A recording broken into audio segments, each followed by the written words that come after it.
It's Gorman in the morning with Fletcher and Ryder. Now, 92 KQRS. Foo Fighters are out on tour, sort of, kind of right now. They're showing up. Okay. They're popping up in clubs in different parts of the world. They just played a gig in New Haven, Connecticut, Tuesday night called Toad's Place. Do you know Toad's Place? Very well. Okay. It is for New Haven, Connecticut and the surrounding area, it's the CBGB, or it's the First Ave. Okay. It's of New Haven and that part of Connecticut. Anybody has played at Toad's Place. In fact, Dave Grohl on stage said, I can't believe I've never played here before. Oh, really? It's just one of those rite of passage clubs everybody has played. The second time I played Toad's Place, I was opening for a band called Macaulay Schenker Group. They were one of the Schenker brothers and a guy named Robin Macaulay. They were English and German pop metal, 1990. If you don't remember them, that's because they probably aren't that memorable. But the drummer's name was Bodo Schopf. Oh, and he was the German drummer. Yeah. And he came up to me at Toad's Place. He said, Steve, I see you playing, and I can tell you play with passion, but you clearly have no formal training. And I said, that's true. And he goes, why don't you bring some sticks down to soundcheck? I'll show you some little tips can open many doors in your playing. And I said, Bodo, that'd be awesome. Thanks. And I never spoke to him again. No, really? Like, get away from me, dude. I don't want to open many doors in my playing. Stop telling me. Bodo was opening the door. He was trying to, and Steve was closing it in his little face. Thank you very much. Very much. Thank you very much. Thank you very, very much. Thank you very much. Gorman in the morning, Minnesota's 92 KQRS. It is time, as it is Thursday, for Rank You Very Much. And we are very happy to have Matt Serwe in studio. KSTP's Matt Serwe. Good morning, sir. Good morning. What's happening? Look at you up at the crack of dawn. I can't remember the last time I woke up before the sunrise. Just rubbing it in our faces. And a long drive, by the way. So props to you. Thank you. Yeah, I came in from Hugo. Whoa, Which, if you're not familiar, it's about 3 hours south of the Canadian border, but part of the Twin Cities Metro. Yeah. Right. Shockingly so. Yes. Wow. It's funny. So proud of you. That's a hellacious effort, my man. Well done. I like all the land I have out there. It's good for our dog, but and it's a quick drive. Minnesota drivers know how to drive efficiently, we'll say. Okay. I would agree. That's one way to put it. Sure. Yeah, being entirely too generous, man. Yeah. I don't know. I've lived in some other towns where people are really, really bad drivers. Okay. We're not so bad up here. You know what? We were just talking before the break. Matt has named Omaha as the the worst drivers in America, and you used to live in Omaha. Would you concur? I will answer with this. Oh, and the high five. Yeah. All right, fair enough. They are. Suck it, Nebraska. I lived there for 10 years, and it's like they have no concern for anybody else on the road. It just could care less. It's unbelievable. I will drive through downtown Chicago with no cares, but if I'm driving down Interstate 80 going to work in Omaha, I'm fearing for my life. Oh. Or on Dodge. Dodge is like this really strange, it's 4 lanes, 2 each way, but sometimes it's not, but sometimes it is, and you have to just kind of understand how the streets work. So you have to dodge other cars. Makes perfect sense. At times, yeah. Yep. And it's just named. And it's, what is it, a 40-mile-an-hour road? It's not even that fast, but it's just a disaster every time you're on does this it. apply to Council Bluffs as well, right across the river, or is it just Omaha? Okay, Council Bluffs is its own special beast in a number of ways. Okay. But they're close enough. They've osmosified the bad driving ability. Osmosified. Yeah. Wow. There's a word for the day. Yeah, I like that. Rank you very much. We are going to move on from traffic into food. Today's topic, as we are approaching the holiday the holiday gluttony of the next few months. Yeah, buddy. Top food holidays. We're going to give you our top 3. And any sort of food holiday applies. There's very few rules here, Matt. Trust me, you can go off the grid to your heart's desire. Let's get started. Our number 3s. Ryder, kick us off. Okay, number 3 is going to be Labor Day weekend grilling. And I'm going to tell you why this is better than 4th of July or Memorial Day weekend, because you're getting those tomatoes that we've grown here.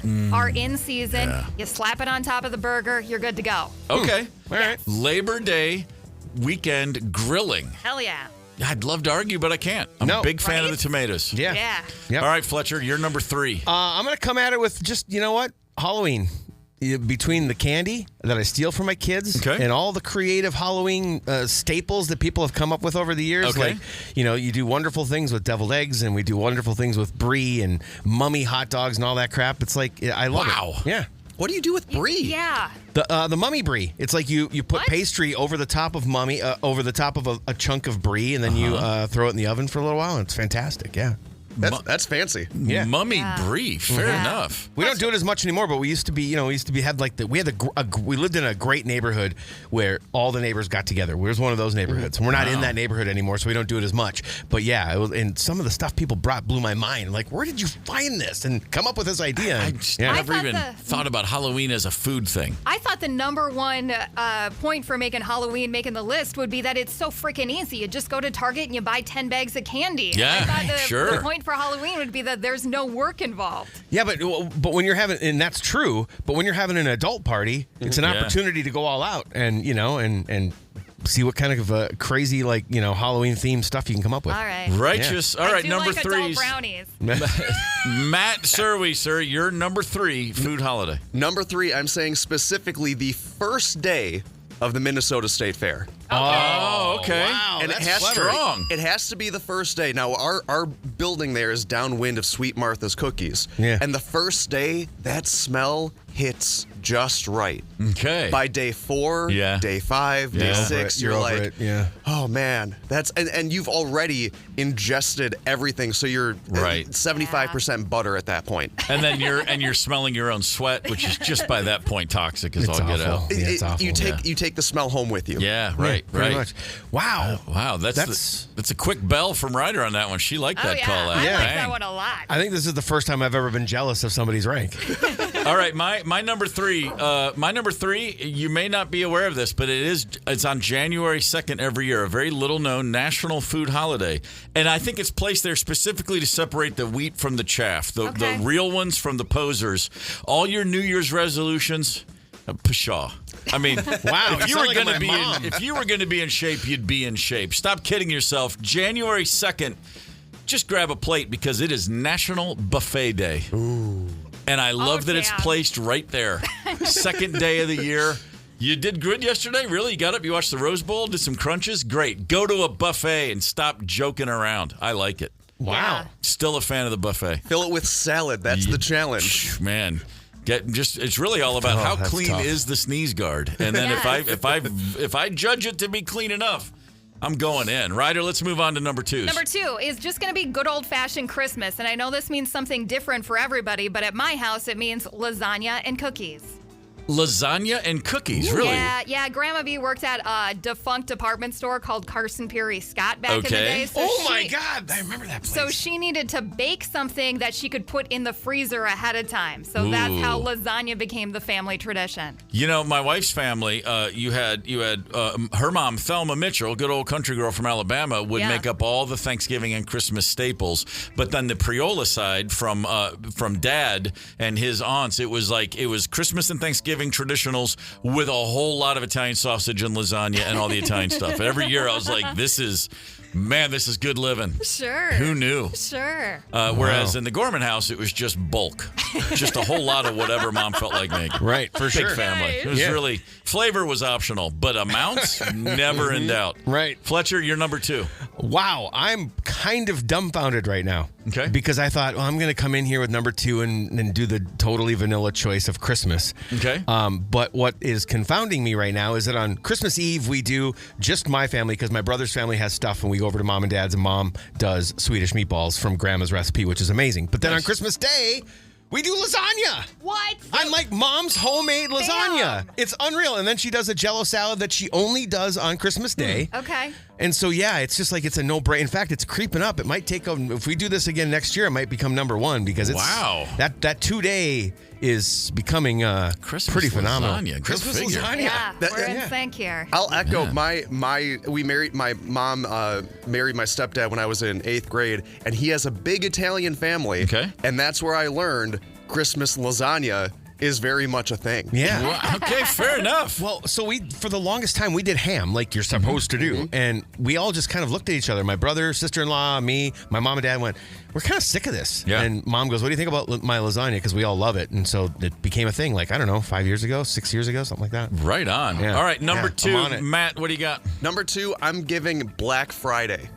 What? Really? Black Yeah. Friday. All right. What? I see where you're going here. It's essentially Yeah. Thanksgiving leftovers. Yeah. You're catching your second wind Oh, after yeah. what Wow. you did the Yeah. day before, and you still have the turkey sandwiches. You still have whatever pie is laying around. And you have a bunch of college football on. Yep. What more can you want? Pretty great. Pretty Oh, great. And, man. we always do the old Thanksgiving Really good. shepherd's pie with all the leftovers. You just put it all in the Oh, yeah. casserole, and then Yeah. the next day you throw that bad boy in the oven. There you go. That's good living. Steve, what you got? My number 2, okay, this has nothing to do with the fact that I just recently transplanted to Minnesota a few years ago. I have a lifelong obsession of mine. As long as I've lived, I've viewed it as a rare delicacy. Something that when I was a kid, I'd go to my friends' houses and they would have them, and I'd be like, oh my God, this is amazing. And as an adult, I really avoid these because the simple truth is I have a problem. Okay. When the dam breaks, there's no stopping it. Yeah. If you get an order for the table, it's going to come as an order for me. You cannot imagine how awful it is for me to live in Minnesota. February 2nd, ladies and gentlemen, is National Tater Tot Day. Oh. You think I'm kidding? To this day, I still look at tater tots and go like, oh my God. It was the forbidden fruit of my childhood. For some reason, we never had tater tots. I was probably 7 or 8 the first time I ever had one, and I No thought way. I had died and gone to heaven. Hey, when And I'm serious. I don't order tater tots because I like them too much. When we're at Grand Casino Arena on the 13th for the Wild Game in the suite, you might have to order some of the new tater kegs. Yes. They just Yeah. unveiled these. They basically brought the chefs there brought a bunch of State Fair staples to the arena. this Okay, year. well, but that's work, and so therefore the justification does hold up. Yeah. Bring Steve all the tater kegs. You just back off when they drop that bad boy down for your own safety. Trust me. All right, we've got number They're ones all to yours. get to. You feel free to share your favorite food holidays on the Luther West Side Volkswagen Talking Text Line 651-989-ROCK. Let's point out Lore the Cheesehead for our guest. Okay. Matt is my favorite meteorologist. Watching him makes me happy. Oh, thank you, Laura. Wow, look at that. Matt, do you talk a lot about being from Wisconsin on air? I do, because we share, part of our viewing area is Northwest Wisconsin, so I Sure. lean into it. Yeah. Well, her name in the text thread is Lore the Cheesehead, so that might be part of why she Yeah. loves you so That much. explains that. So well, you know what? We'll talk about that in a little bit. We The got to get to our feetloaf? number ones right here. Do you want to pay off the feetloaf? Do we have an answer to what it is? Yes, you use onion pieces for the toenails and ketchup where the ankles are. Oh, So okay. it's meatloaf that looks like feet. Yep. Fair enough. We have All right. Steve speechless. So fantastic. Yeah. Oh, that's great. I've always said meatloaf is the all-time most overlooked and taken for granted staple of You're a good fair. of a Totally classic American diet. Absolutely. Never had a bad piece of meatloaf, and I'm sure people have Oh, tried. I have. But, yeah.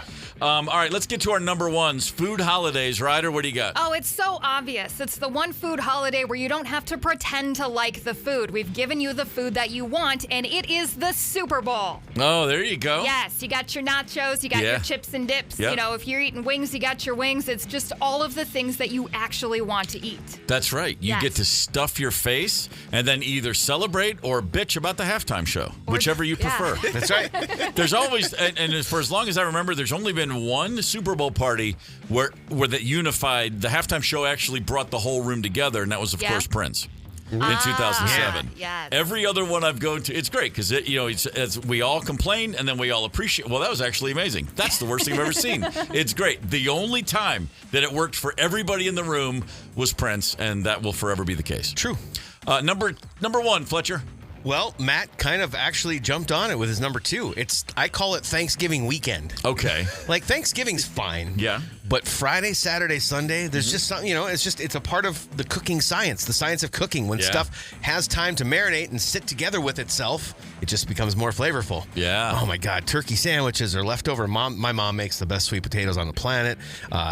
Green bean casserole, all that stuff tastes All of better it. on day 2, Sure. day 3, day 4. So Thanksgiving weekend. Thanksgiving week 2020, the next day, Friday, woke up. We got the old Thanksgiving shepherd's pie leftover thing, that Okay. casserole, and I heat up a big batch of it for Marley, our daughter, who at the time, Matt was, 2020, she was 18. And she took 2 bites. She goes, oh, my God, this is something spoiled. I go, what? She goes, it's turned or something. She's like, I'm going to be sick. Like, dead serious. Oh, no. And I'm horrified. I'm like, how could this have gone bad?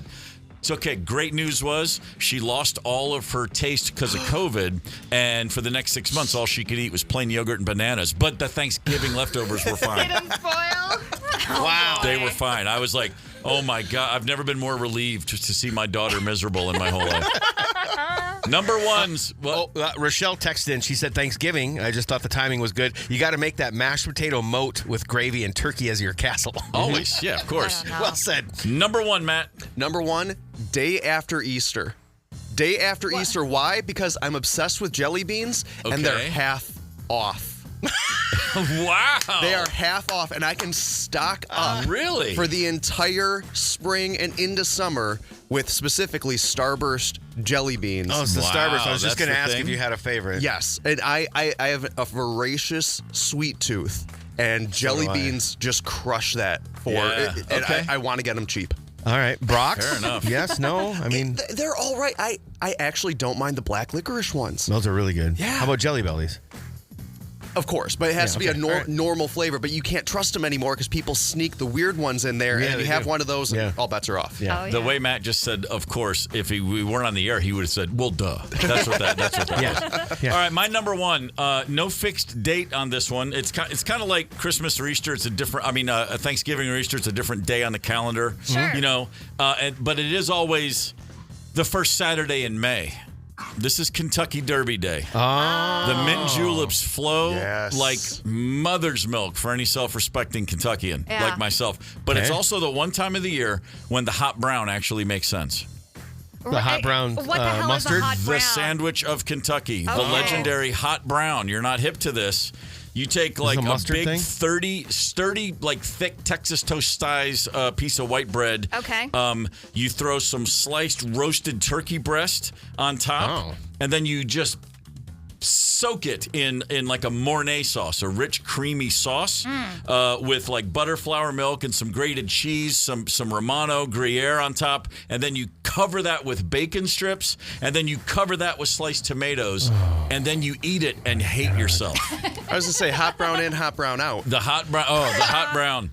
It looks unlike it. So it was invented at the Brown Hotel in Louisville in the 20s. Okay. It was a late night alternative to the traditional ham and eggs. It was just some drunk chef came up with this, and you put it all in and get it golden and bubbly on top, and it is extraordinary. But you only want it once a year, and that should be the first Saturday in May when they run for the roses, and you have so many mint juleps you actually think it tastes good. Noted. There you have it. I don't know how There's that the doesn't top 3. taste good. Gorman in the morning. Coming right back. 92 KQRS. Streaming from 92KQRS.com. Gorman in the morning is back. 92 KQRS. Horrific pain and oops-a-daisies that we've all suffered along the way. Jeremy in North Branch is on the horn right now. Jeremy, good morning, brother. What have you got for us? Good morning. About 18 years ago, I had an inguinal hernia, which is the kind that does not come out your stomach. It goes through your scrotum. Ha-ha. So Oh, buddy. I discovered this by going to the bathroom and thinking, why does it look like I have 3? Oh, So I went Big to the Jim and the doctor, triplets. Wow, didn't see that one coming. and yeah, it was wonderful. Had the surgery. The doctor said it was the biggest inguinal hernia he's ever performed surgery on. He had to put 3 meshes inside to hold it all together. The night of the surgery, I went home, was in the bathroom. I was going to use the bathroom for the first time. I don't feel good about this.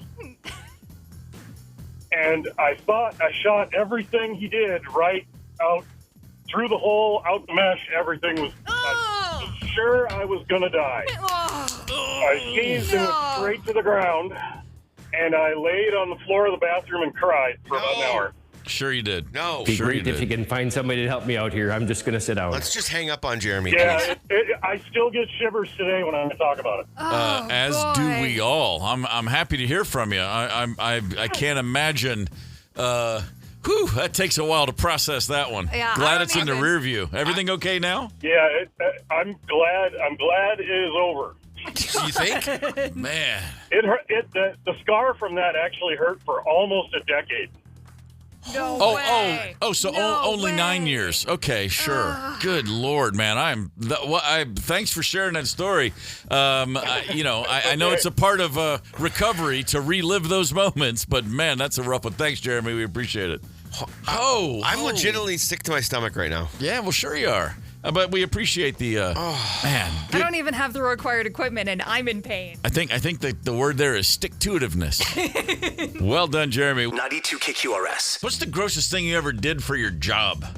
You know, I mean, what did you ever do? Or the hardest thing you ever did? Were you ever asked to do something? Was success predicated upon you doing something that you look back on later and go, that was probably... I think I lost an NFL picks bet and had to, dunk my whole entire head into lube. It was not a pleasant day. Wow. Into lube? Yeah. Wow. Specify. For hot, sexy time. Oh. Whew. Man. Yeah, that's tough. That's fantastic. I'm trying to think off the top of my... I mean, other than just donate my central nervous system to science, I don't think I had to do anything too crazy for success. I did the dumb, this wasn't work-related, but fantasy football bet back in the day, when I cared about that crap, had basically a reverse mohawk. Oh, sure. Middle of the hair had to be shaved, and I had to wear it like that for a week. Anybody who knows Fletcher when he did this, please send us pictures. 651-989-ROCK. I did that. When I had hair. I gave myself a reverse mohawk. That was just drunk in Germany. Because who hasn't been drunk in Germany and seen clippers and had a bad idea?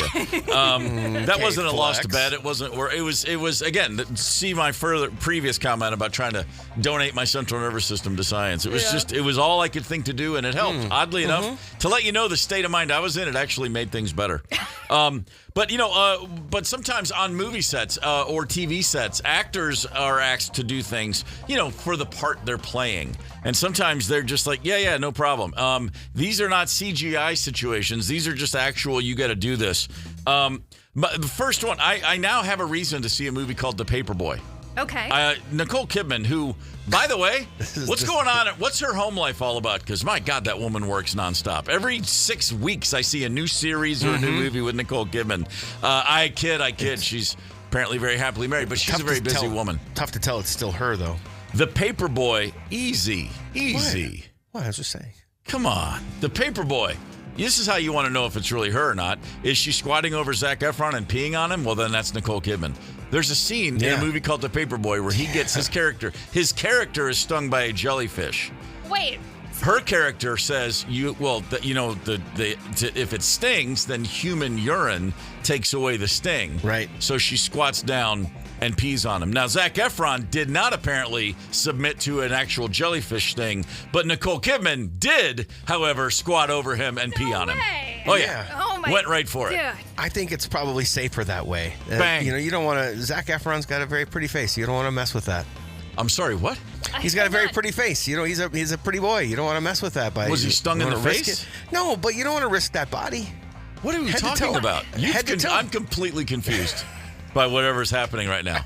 I don't even know who Zac Efron is. It's just a name I hear. Oh, he's fantastic, man. He was great. one of those High School Musical people that actually made it. Okay, and he is he's a pretty boy by definition. Yeah. Okay, so what's this off ramp you're on? You're suggesting? I'm just saying you don't want to damage that with a carrier. Jellyfish sting. Yeah, or with human pee. Which one are you concerned about? I think the pee is something that you can handle. It's he's still committed. That's showing Zach's commitment, but I don't think we need to risk the the vehicle that he is in. Wow. By stealing it with stinging it with a jellyfish. That's just not necessary. I am impressed she did this in front of an entire film crew. Sure.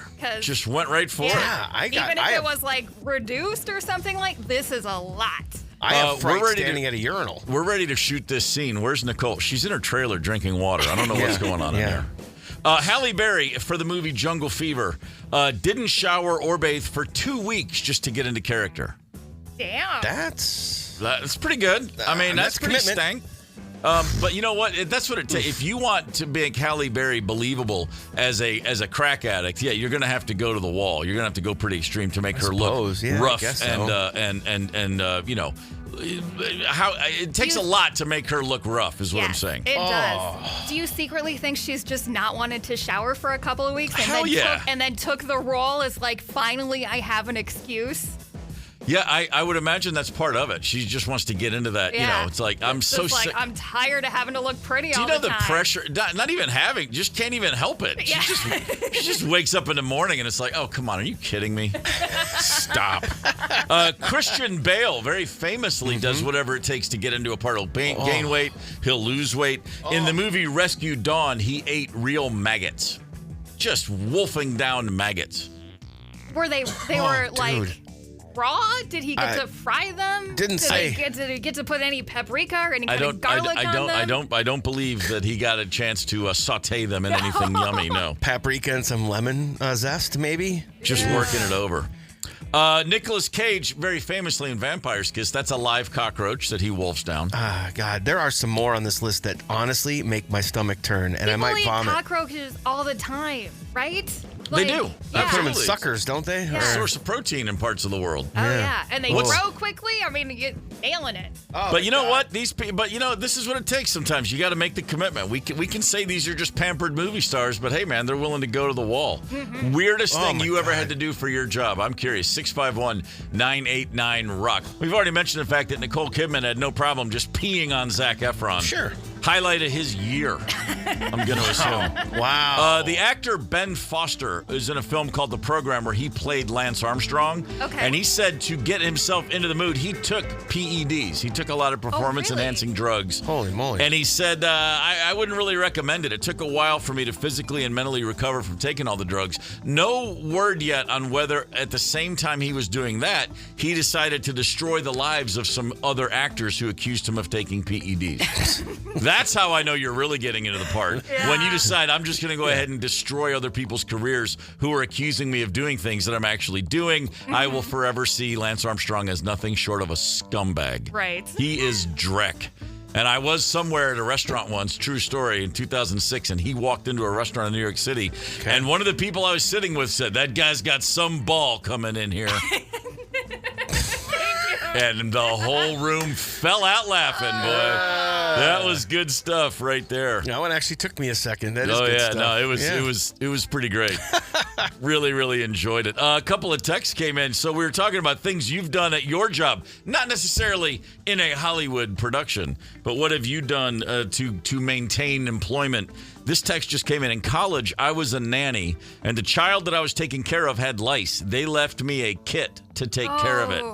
The girl had hair down to her waist. It was so gross. Ow! Ugh. Jen, I'm so sorry shook. about I was that. beyond shook. I mean, Beyond shook. if she was a babysitter, I would say that's not fighting fair by the parents. But if she's a nanny and she's there most of the day, it probably falls under your jurisdiction. I guess it does, that's but mom and dad stuff. yeah, I was gonna say I couldn't imagine like looking at Pawning somebody that off? and going like, yeah, hey, you know, dude, it's like saying, hey, check my child for pinworms. No, you check your child for pinworms. What the hell's wrong with you? Dustin Hoffman film, Marathon Man. You guys seen it? No, I No. haven't. Really? Never seen Would you it? recommend? Oh yeah, it's a tough Okay. watch. There is a scene where he's acting opposite Laurence Olivier, an actor of some repute. Yes, maybe and a little bit. and there's a very famous scene. I'll just say it involves dentistry. That's a very tough watch. Oh. Very tough. And in the scene at the time, this is a very famous story. Dustin Hoffman, being Dustin Hoffman, to get into the mood, he stayed awake for 3 straight days before they shot it because he needed to be in the mindset. He was awake for 72 hours because he needs to just be completely at his wit's end and going through a difficult time. The story that's been told for 50 years now since they shot this was they were on set and Olivier asked Dustin Hoffman about this. He said, what's going on? And Dustin Hoffman explained to him, well, being the method actor he is, I stayed awake for 72 hours. And Olivier's response was this, well, why didn't you just try acting? Wow. How great is that?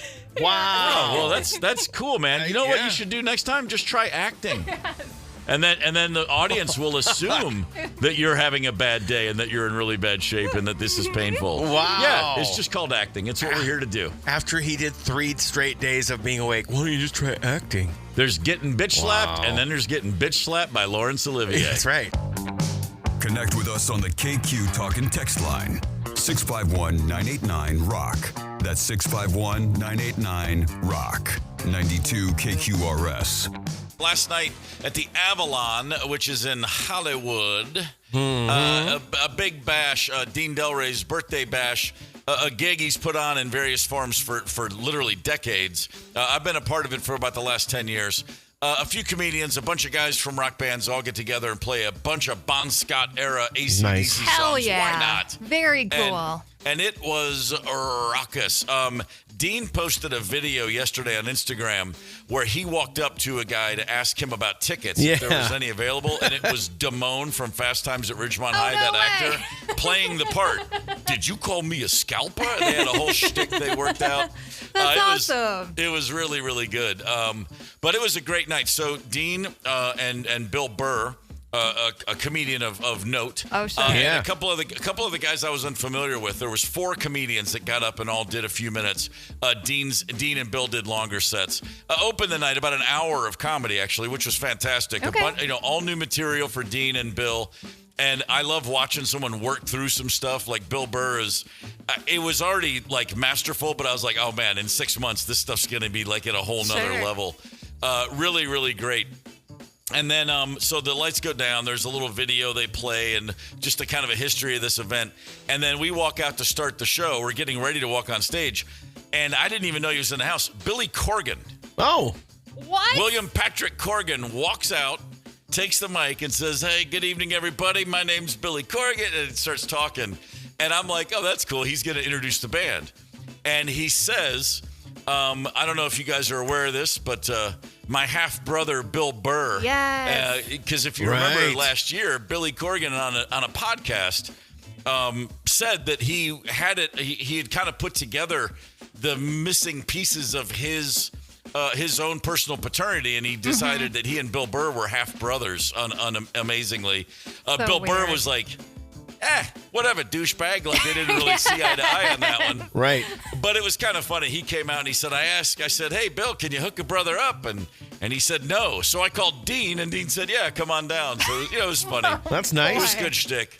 Oh, that's good that he had a awesome. sense of humor about it. Oh, it was good. And then we go out and we play a few songs. I mentioned yesterday, Brad Wilk, the drummer for Rage Against the Machine, was going to sit in on a few. Yeah. He is sick. He had to call out. The bat phone call went to Chad Smith of the Red Hot Chili Peppers. Oh, cool. Chad answered the call, showed up, and this is one of those moments that I don't even think about, except that I was standing with some other people and watching their face as they were freaking out. Like backstage, right before the show starts, Chad goes over to one of the guitarists, Josh Z, and he goes, hey, so what am I playing? And he goes, you're on Whole Lotta Rosie. And Chad goes, okay, how does it start? Wow. And there's a couple people and they're like, they start like panicking. And he goes, I mean, I know the riff. What's the count? Yeah. And he goes, let's see. And I said, it's 5. 1, 2, 3, 4. 1, ba-da-na-na-na-na. Yeah. And Chad goes, oh, okay, cool. That was it. Just needed to know what the count was. Wow. And he's like, okay, I got it. And he went out there and just crushed it because it's like everybody knows Whole Lotta Rosie, but there was a couple people standing there, and when they walked off, they weren't talking to me, but they were like, he doesn't even know the song. Like, they were panicking, and I said, I think he's going to be okay. Are you sure it wasn't actually Will Ferrell? It was not Will Ferrell. Okay, because that would be a very Will Ferrell question. Oh no! I said a couple times I was like, "Hey, Will," and he wouldn't turn around. I was trying to catch him. And then I mentioned Gene Simmons was on hand. Yes. And Gene did come out, and we played the song Deuce, Kiss song from the first album, from the Alive album as well. It's a standard. It was the original, on Kiss Alive, that's the opening song. Right. And I got to say, I had a goofy look on my face throughout because I was just like, I'm playing Deuce with the God of Thunder. This is actually happening. And then after that, I took a few songs off, and I walked over. My son Connell was at the show. Cool. And I walked up, and he looked at me, and he goes, what was just going through your mind? I said, I can't believe that just happened. He goes, yeah, that's what it looked like. Well said, like, Connell. Right. Yeah, it was very cool. Yeah. It was, and the crowd was digging it. Josh Homme from Queens of the Stone Age was favorite on of mine. for the final song of the night. He sang Night Prowler. Oh, that's a good one, too. And Nice. Marcus King jumped up and played guitar on that one, a great guitarist. Jeez. It was just, it was an awesome night. And it ended like an hour ago. So, I had to leave and come do some radio. So, Yeah. Are you the only person at that show who is up right now where it is 5:17 in L.A.? I doubt I'm the only person still awake. I'm definitely the only person drinking coffee and talking. Yeah. I promise you I'm alone in that regard. Probably the only one working, too. That's absolutely right. Was it confirmed that this is definitely going to be the last one, or did the door get left open a little bit? No. This was it, and at least in L.A. Because then, of course, after the show, it's like, man, why don't we do this in New York once? Like, of course. See, that's what I mean. And I said, guys, I think we could probably sell out a room in Minnesota if everybody wants to fly to the Midwest. Hell yeah. And the immediate response was, okay, yeah, sometime. Let's not do it in February, though. Yeah. Like, yeah. Maybe in June. Whatever. Why don't you do it in Australia where it would be the middle of summer and nighttime right now? It'd be okay to say Akadak, which I've always wanted to say, like the Aussies do. Yes. Oh, no, Akadak, mate. Bon Scott Rare Akadak, nothing better. Nah, just choke down some of that Castlemaine 4X and rock yourself until you pee your pants. Sounds good to me. Hang on. Gorman in the morning. Coming right back. 92 KQRS. Streaming from 92KQRS.com. Gorman in the morning is back. 92 KQRS. We're going to play a little game. It's called WTF. That stands for Wisconsin, Texas, Florida. We're going to play you some news clips. Crazy things have happened in all of these states. And then we'll all determine, let's see. This is Paul's version today. It is. Fletcher's version, So then Ryder and I will try to determine if we can determine the determinating factors of the determination. We'll try to guess what state these are from. And then we'll have a listener do the same. And if somebody gets them all three, they'll win tickets to the cruise. Does that make sense? Yes. First person with all three right gets to go on the KQ karaoke cruise. Can I say the word determine again? Yes, one more. Determine. All right. Very well good. Done. Very well done. All right. So our first case, if you will, couple of dudes out speed racing, which I've been one to do in my life. Go speed race, sir. Yeah. They're out doing a little street racing, and they didn't realize they were on camera, I don't think, and they appeared pretty nonchalant about it. I've never been in a cop car. 23-year-old Mohammed El Ghassil and 22-year-old Abraham Yaqub did not seem too concerned about the lives they put in danger after troopers arrested them for street racing. The handcuffs are a little bit tight, but it's okay, I guess. BBC News. Abraham and Mo were caught racing on Street. Highway patrolman clocked the white Audi RS5 doing 130 with the red Mustang shortly trailing behind Saturday evening. The two told troopers they weren't racing but had been fasting all day and were late for dinner. There's a dinner we made for our friends tonight. We're trying to catch it. That was it. We might be a little late now. On the ride to jail, things started to set in. I'm good. I'm not worried about you. Your parents are going to kick our... Sir, can I ask you a question? Yes. Are we able to bail out tonight? Yeah. It's a misdemeanor. Not a felony. But, it's not going to go on the news or anything? Depends on the know. Yeah. Just a couple of meatheads, man. Good Lord. 130 miles per hour. Jordan Addison rolls his eyes. Yes, yeah, exactly. Right? Please. Okay. All right, there's number one. Okay. Number two, let's just put it this way. A gal went to Taco Bell and she got a little bit more than she bargained for. Caution to our viewers. At the dinner hour, this next story may make you lose your appetite. A fast food employee facing charges tonight accused of spitting in a customer's food. Felicia Archer was arrested earlier this month, now facing culpable negligence charges. Milton police say it happened at the Taco Bell.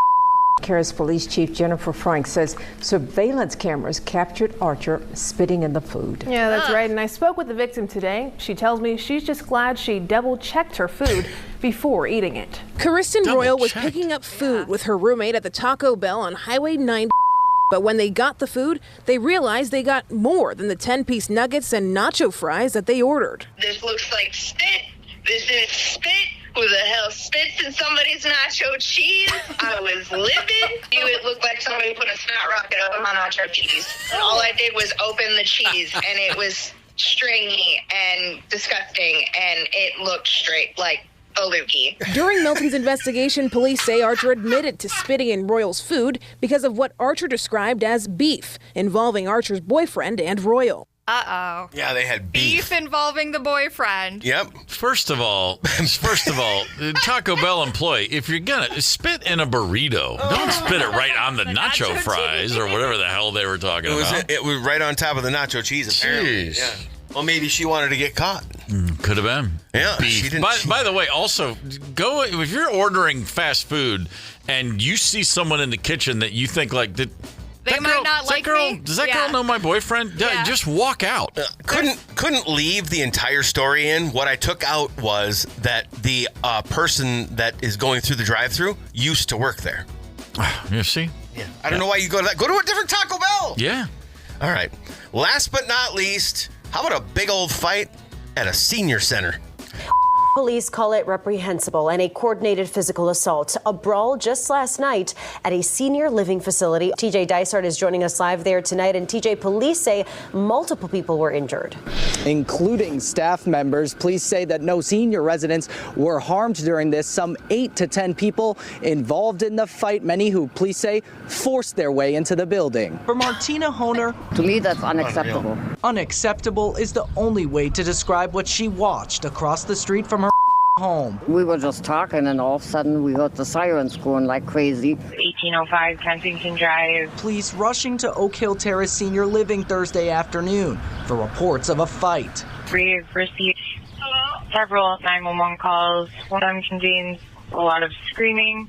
Second caller was not coming to the phone. We're now receiving a third call saying that there's a fight. Police say it started with a disagreement between two employees earlier that day. Beating each other up, that's not going to solve anything. All right, a lot more to come from this story that is still developing.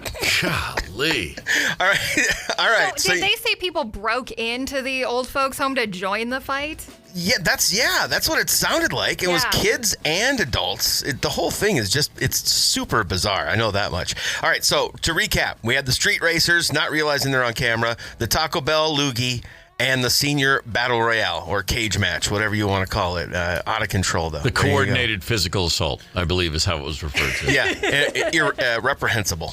All right, fantastic. That's a good pull right there, Fletch. Nice job. Yeah, thanks. All right, and so a reminder. Yeah, can be any of the states. That's right. Any It doesn't necessarily mean one from each. It could be any combination of Wisconsin, Texas, and or Florida. I think I have mine locked in. I got mine locked. You've given us 3 great stories, Fletcher. Yep. And now I would assume we have a caller who feels pretty confident about what state these stories emanated from.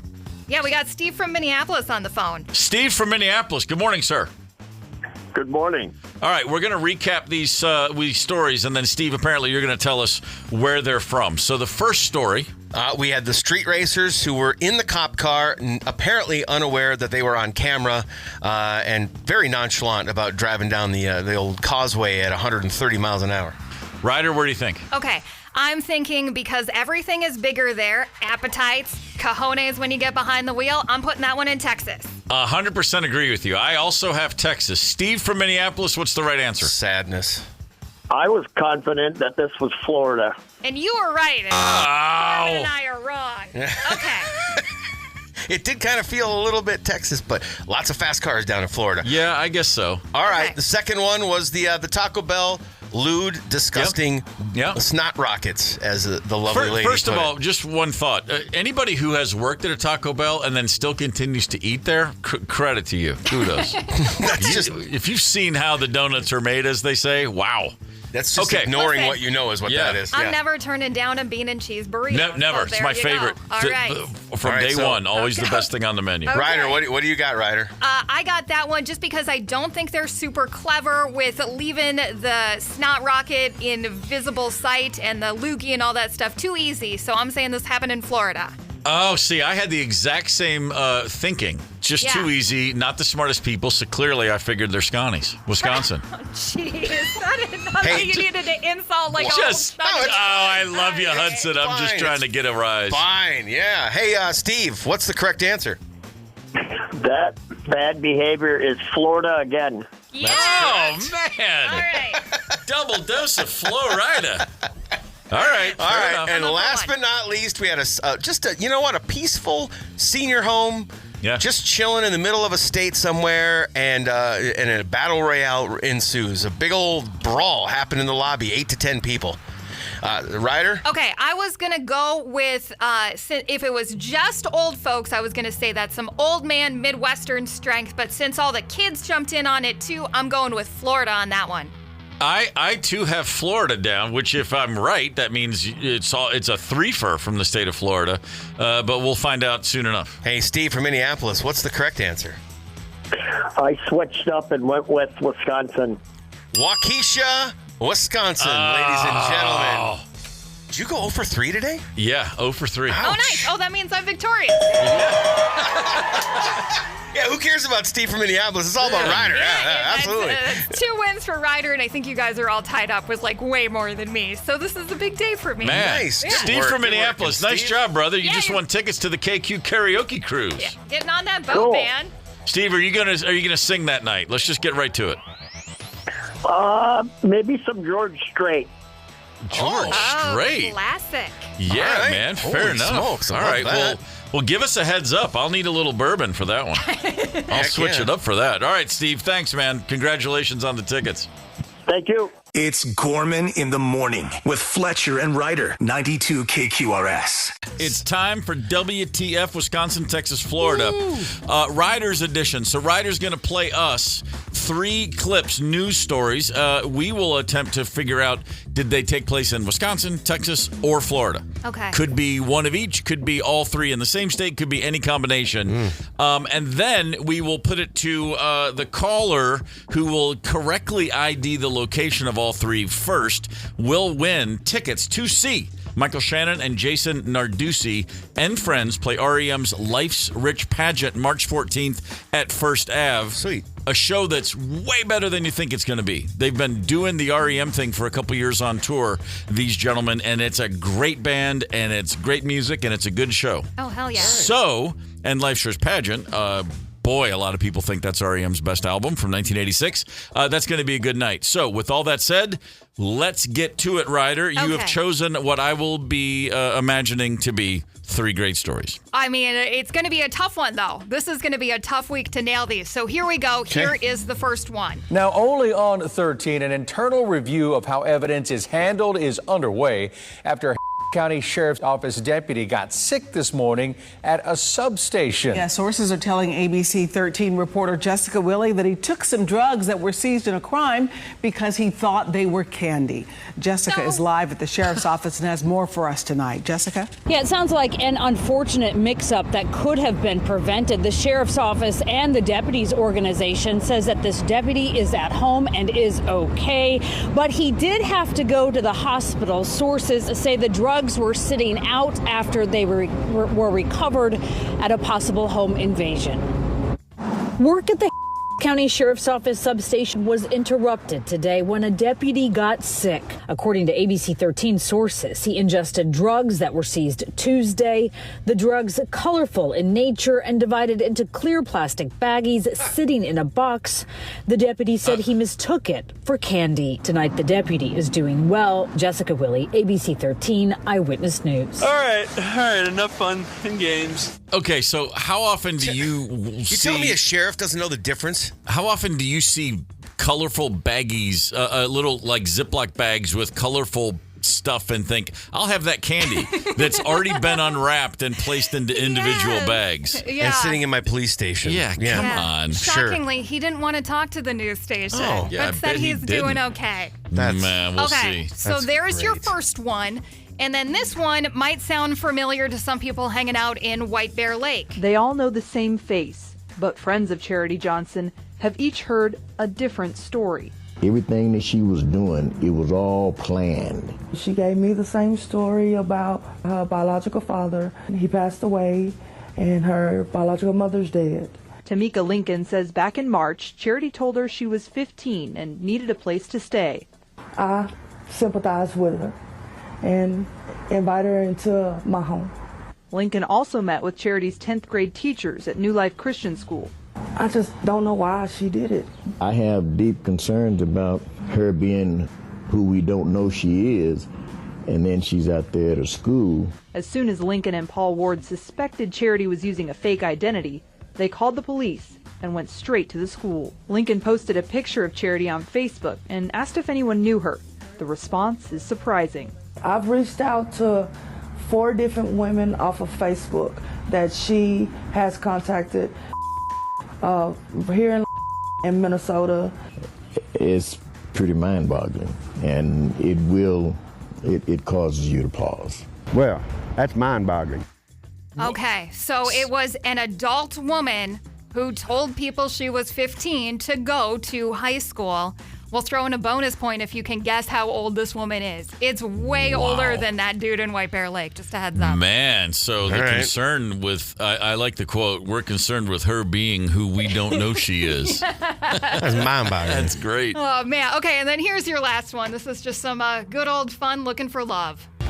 Well, with the modern approach to dating that relies on apps and social media, one man is hoping to turn some heads in a different way. So this billboard advertises a man named Robert as #1 eligible bachelor. Our Catherine Merck asked the 43-year-old about his unique approach to finding love. Both literally and figuratively, Robert says this billboard is his way of putting himself out there. He hopes that people who drive by here take his message as a sign. I'm just looking for that special someone. Meet Robert. I get lonely. Everybody does. I'd like to walk down the sidewalk on a nice summer day and just hold someone's hand. He's calling himself #1 eligible bachelor. Well, who says I'm not? His dating life has taken a different turn after many failed attempts. Dating sites just weren't working for me. Match and Tinder and just none of them were working. He's turned to this electronic billboard to find the love of his life. By calling this number, he tells local honest women to leave him a message. Robert is still looking for the right person. Unless you want to go on a date, you can be my first date. What do you think? Reporter. I don't know about that. While this might be one of the more unique ways to find somebody special, Let's go big or go home. I mean, you don't get any bigger than this. this #1 bachelor hopes this sign Right there. brings him closer to the one. Well, I hope people take it serious. I want someone to take it serious. Don't be shy. Call me. Reporting in I'm Catherine Merck with News 3 Now. Okay. God, that's a horny dude. Ballsy enough to ask out the reporter. #1 bachelor. That brings to mind Mr. Man. He's the male Kathy Bates. He's gonna break your foot for you if you don't look out. Smokes. Oh, boy. Okay, Reminds me of Robert. Michael Scott from The Office. Oh, Robert. All right, so we got Deputy eating candy that turns out to be drugs. Uh-oh. We got an adult woman pretending to be a 15-year-old kid. And then we got #1 bachelor, Robert, looking for love. All right, if you think you know the states behind all these stories, 651-989-ROCK. Call us on the Luther Westside Volkswagen Talk and Text line. The first person to get all 3 will win tickets to that show at First Ave. Kathy in Northfield apparently is on the horn and has cracked the code. So to recap, Ryder. All right, first we'll go with a sheriff's deputy taking some drugs because he thought they were candy. Is that Wisconsin, Texas, or Florida? Fletcher? You know what? I've got no clue on this one. I'm just going to take a shot in the dark and say Texas. Okay. Whereas I'm thinking about the time I accidentally ingested drugs and I was in Florida. Oh, were you? Okay. Accidentally. One time. By accident. Kathy, what's the answer? It is Texas. There you go. Okay. All right, so there's one for Fletcher. Wow. Lucky. Okay. And now we're going to a grown-up woman who enrolled in high school and said she was a 15-year-old but was lying. Feels like White Bear Lake, but is actually either Wisconsin, Texas, or Florida. I'm going to go ahead and jump in and say that's a Scotty situation. Wisconsin. They mentioned Minnesota in the story. Yep. The whole thing just felt small town Midwest to me. Oh, and 33 years old. You're saying, Wisconsin, 33 years you're old. saying Wisconsin? You got a guess on the age? I'm going to say Steve? Wisconsin, and I'm going to up it. I'm going to say 37 years old. Oh, okay. All right. Kathy, where is this story? Once again, Texas. It is in Texas. Come on, Yes. Charity. So Charity, actually 31 years old. Oh, okay. Wow. Yeah, We both real lost because crazy. they both went over. Dang it. And All went right. to Wisconsin. All right, the final one is going to be the dude putting up a billboard looking for love. Number one bachelor, Robert. Let's see. 0 for 2. I have yet to say Texas, so I guess I got to say Texas. Taking out a billboard to advertise yourself as single feels like a salesperson with a pinky ring, like a pistol winker, and that makes me think of Florida. Kathy? Give him the bad news. The accent throws you off, but it was Wisconsin. Wisconsin. Yes. Wow. That's very that's un-Wisconsin. That's not an upper Midwestern way to go through life, billboarding yourself like that, Robert. No. Man, standing out in all the right ways. Just a saving grace for you guys. He was wearing a cowboy hat in the news story. Oh, so good Lord. There you go. Well, Kathy, you got tickets to see the show at First Avenue. Michael Shannon, Jason Narducci playing REM's Life Storage Pageant. Congratulations. Gorman in the morning. Coming right back. 92 KQRS. Streaming from 92KQRS.com. Gorman in the morning is back. 92 KQRS. Tom Brady is an NFL analyst for Fox. He is a partial owner of the Las Vegas Raiders, and he's also, once upon a time, a pretty good quarterback. When asked about this Sunday's game between the Seattle Seahawks and his former team, the New England Patriots, he said, "I don't have a dog in the fight. Just looking for a good win, looking for a good game, I should say." Whatever, man. The official stance, I don't have a dog in the fight in this one.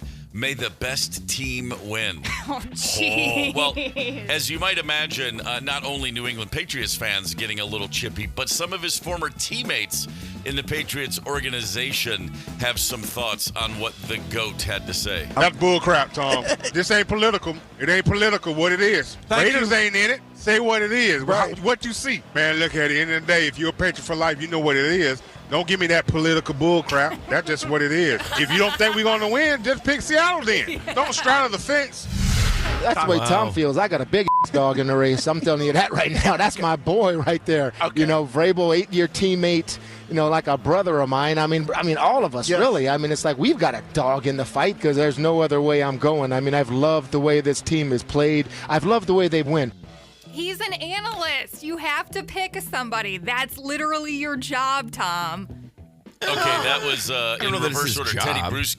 Teddy Bruschi, and before that, Vince Wilfork. Yeah. Two men who, for a short period of time, were household names because they played with Tom Brady. So let's just remember that. But to be fair, yeah, Tom went on. He did say, and I get this part. He said, "I'm in a different phase of my life. I root for people that I care about, the people who I know, the work that goes in, and what they're trying to accomplish. And the more he talked, the more I went, oh, no, I'm sorry, I'm off. Pick a side. So Tell me he's who you think's going to win, So dude." he's saying that he doesn't care about Mike Vrabel, apparently. Apparently so. Doesn't have a dog in the fight? If I were Mike Vrabel, I'd walk into that locker room with giant words on the wall. Yeah. The greatest quarterback in the history of the league has a Seattle tattoo on his ass. That's what I would say on the wall right there. He doesn't have a dog in the fight. That I find that rather hard to believe when a member of a team that you were very successful with for 8 years is not somebody that you can. And you know what? And he can pick a side. 8 years. He was successful for 20 years. Well, but It's they even were worse. teammates for 8 years is what I'm saying. That's I probably didn't eloquently say that. But Very successful is an understatement. Yeah. Championship after championship. I will say this, like most athletes who've played in the NFL, now if this were a Michigan game, he'd be all over it. 'Cause 100%. Your college team is one of those. At the same time, the whole time we were watching Brady and the Patriots destroy the league, another thing that was happening was his agent was telling him all the things Bill Belichick was saying behind his back and all the ways Robert Kraft was trying to undermine the roster, and whether it's true or not. I mean, I think a lot of players leave their professional leagues with like, okay, I'm glad I got mine, but that was a dogfight every single day. And all that to say, it still doesn't matter. Tom, ride the Patriots. What's wrong with you? Well, you know what? And here's the thing, though. I was going to say is that I don't even have a problem if he doesn't have if he doesn't feel sentimental about the Patriots. you move on. But the people, he even said it himself, the people I care about. So clearly that guy doesn't mean a whole lot to you. Well, he was a linebacker, Sure. And Tom threw him 2 touchdowns, and Mike Vrabel forgot to mention that every day of his life. So, hey, these are the way it goes. 92 KQRS. We got a little Twin Cities Civil War to give away some tickets. We got one player from the West, one from the East. So let's get to it. Greg in Blaine representing the West Side. Good morning, Greg. Good morning. All right, I'm going to fire a bunch of questions your way. You're going to answer them. Are you ready? I hope so. All right. All right, you got 60 seconds. Clock starts now. During the video for his 1984 song Dancing in the Dark, Bruce Springsteen famously pulled what future Friends star out of the audience to dance on stage with him? David Schwimmer. Vikings quarterback J.J. McCarthy wears what jersey number? It's a 9. number. There you go. With over 50 different species across the state, Minnesotans often refer to what potentially fatal pest as our unofficial state bird? Mosquito. E Street drummer Max Weinberg was also the band leader for what former late-night talk show host? Okay, what iconic snow sports vehicle was originally built in a garage in Roseau, Minnesota? I'm sorry, what was that, a sports vehicle? What iconic snow sports vehicle was built in a... Crunch is the mascot for what Minnesota sports team? Trolls. What Roseville based brand comes in original Ripple and Dutch Crunch? Can you repeat it? R&B and funk group Morris Day and the Time first performed under the guidance of what Minnesota legend? Okay. Really good job, though, brother. Greg, I missed the answer to the first question. Do you recall what you said? I didn't remember what the first question Who did Bruce pull out of the crowd? Future Friends star to dance with. Yeah, I didn't hear what you said. Oh, I said David Schwimmer, I think. Oh, okay. Sorry. He wishes. Okay, so that would be a wrong answer. I got 4 on that one. So the Friend star coming out of the stage, that was Courtney Cox. The Late Show would have been The Late Show with Conan O'Brien, where Max Weinberg was the band leader. So you got 4 there. That last question about the different varieties, that was going to be Old Dutch potato chips. Right. So you're sitting at 4 right now. 4 is good. That's in this game. Showing. That's usually right there enough. Almost always enough. So sit tight, Greg. Good job. Now we're going to go to the east side. Alan in Woodbury. Alan, good morning. Hey, good morning. All right, are you ready for a quick rapid fire round of questions? I'll do my best. All right. Okay, 60 seconds starts right now. Last month, Bruce Springsteen made a surprise appearance at First Avenue alongside what Rage Against the Machine guitarist? I don't know. What Minnesota city, known as the ice fishing capital of the world, is prominently featured in both the movie and first season of the TV show Fargo? Anoka? Entering its 3rd year, the Minnesota Yacht Club Festival takes place at what St. Paul landmark? 30 seconds. Nicollet Island. In what small Minnesota town did Bob Dylan grow up before attending the University of Minnesota? Jeez. Hibbing. 1958 novelty hit song and the Minnesota Vikings' most notorious defensive line, active in the 60s and 70s, share what name? I missed that. I'm sorry. The most notorious defensive line of the Minnesota Vikings and a novelty hit song share what name? 2 seconds. Pearson Forson. The Purple People Eaters. Sorry. All right, let's see what we got. All right, so we got 1 question right. I'm sorry to tell you, Greg. The answers you missed were it was Tom Morello that played the show with Bruce Springsteen last month. The fishing capital of the world is going to be Brainerd. The Yacht Club Festival actually takes place at Harriet Island in St. Paul. Yep. And got Hibbing. I think that was it. Yeah. Thanks for playing, Alan. All right, there it is. 4 does it. Greg and Blaine, congrats, brother. You got tickets to see the boss. Gorman in the morning is also Gorman on the go. Get the 92 KQRS app and stream live or catch the Gorman in the morning podcast anytime. 92 KQRS.